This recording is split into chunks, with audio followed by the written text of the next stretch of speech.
Hi friends, ಎಲ್ಲರಿಗೂ ನನ್ನ ನಮಸ್ಕಾರಗಳು. ತಮ್ಮೆಲ್ಲರಿಗೂ ಕೂಡ ಇವತ್ತಿನ ನನ್ನ ವಿಡಿಯೋಗೆ ಸ್ವಾಗತ. ಯಾರೆಲ್ಲ ನನ್ನ ವಿಡಿಯೋಸ್ ನೋಡಿ ನನಗೆ ಸಪೋರ್ಟ್ ಮಾಡ್ತಿದ್ರೆ ತಮ್ಮೆಲ್ಲರೂ ಕೂಡ ಅನಂತ ಧನ್ಯವಾದಗಳನ್ನು ಹೇಳೋದಕ್ಕೆ ಇಷ್ಟಪಡ್ತೀನಿ. ಇನ್ನು ಯಾರೆಲ್ಲ ನನ್ನ ಅಕೌಂಟನ್ನು ಫಾಲೋ ಮಾಡ್ತಾರೆ ದಯವಿಟ್ಟು ನನ್ನ ಅಕೌಂಟನ್ನು ಫಾಲೋ ಮಾಡಿ, ವಿಡಿಯೋ ಇಷ್ಟ ಇದ್ರೆ ಲೈಕ್ ಮಾಡಿ, ಶೇರ್ ಮಾಡಿ, ಸಪೋರ್ಟ್ ಮಾಡಿ ಅಂತ ಕೇಳ್ಕೊತೀನಿ. ಇನ್ನು ಎಷ್ಟೊಂದು ಜೀವಗಳಿಗೆ ಒಂದು ದಾರಿದೀಪ ಆಗಿರುವ ಈ ಒಂದು ದೈವ ಸಂದೇಶಕ್ಕೆ ಎಷ್ಟೋ ಜನ ಕಾಯ್ತಾ ಇರ್ತೀರಾ ಅಂತ ನಮಗೂ ಗೊತ್ತು.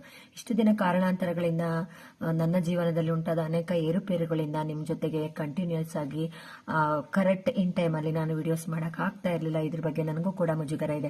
ಆದ್ರೆ ಏನ್ ಮಾಡೋದು, ಜೀವನ ಆದ್ಮೇಲೆ ಕಷ್ಟ ಸುಖ ಏರುಪೇರು ಇದ್ದಿದ್ದೆ. ನನ್ನ ಜೀವನದಲ್ಲಿ ನನಗೆ ಬಂದಂತಹ ಕಷ್ಟಗಳು ಯಾರಿಗೂ ಬರದೇ ಇರಲಿ, ಹಾಗೇನೆ ಏನೇ ಬರಲಿ ಒಂದು ಚಾಲೆಂಜಿಂಗ್ ಆಗಿ ಧೈರ್ಯವಾಗಿ ನಗ್ನಗ್ತಾ ಎದುರಿಸಬೇಕು ಅನ್ನೋ ಮೊರಾಲಿಟಿ, ಒಂದು ಮನಸ್ಸಾಕ್ಷಿ, ಅದೇ ರೀತಿ ಒಂದು ಧೈರ್ಯವಾಗಿ ಮುನ್ನುಗ್ಗುವ ಮನೋಭಾವನೆ ನಂದು. ನೀವು ಕೂಡ ಆ ರೀತಿನೇ ಇರಿ. ಇನ್ನು ಮುಂದೆ ಯಾವುದೇ ಕಾರಣಕ್ಕೂ ಕರೆಕ್ಟ್ ಟೈಮ್ಗೆ ವಿಡಿಯೋಸ್ ಹಾಕ್ತೀನಿ ಅಂತ ಹೇಳ್ತಾ ಇವತ್ತಿನ ವಿಡಿಯೋನ ಮುಗಿಸ್ತಾ ಇದ್ದೀನಿ. ಎಲ್ಲರಿಗೂ ಒಳ್ಳೆಯದಾಗಲಿ. ಧನ್ಯವಾದಗಳು.